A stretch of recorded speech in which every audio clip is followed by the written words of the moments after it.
In the older days, back through the 60s, all the way right the way up to the late 80s, warfare was characterised by huge numbers of people, huge armoured formations. Today it's very, very different.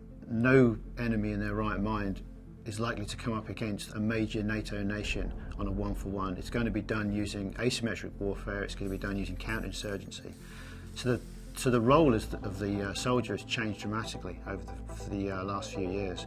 The other thing is that it used to be that a soldier went out on a patrol and he went out to do a task, and he did the task and he came back again, and things were fairly predictable.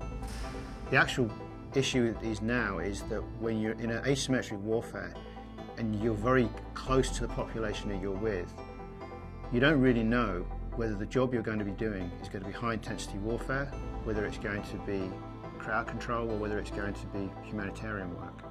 So the idea of the three-block war is that a soldier never does one thing. A soldier's got to be flexible enough both in his training, mentally, physically, and in his equipment to be able to rapidly move between these various scenarios.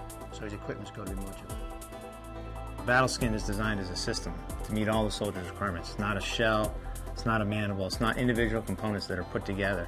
They're actually designed as a system to optimize the whole as opposed to individual components, meeting all of its requirements. There's no other supplier out there that's providing that to the soldier now.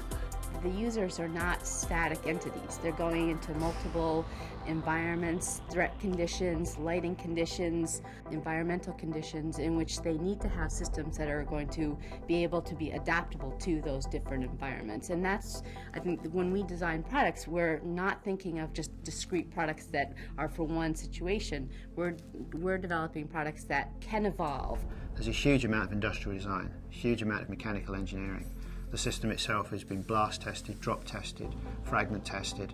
It's an extremely successful combination of optics and protection in the same system. So there's a huge amount of technology. To the soldier, he doesn't care about the optics, he doesn't need to know about the ballistic protection, he doesn't need to know the testing regime it's gone through. That's Revision's behind the scenes job.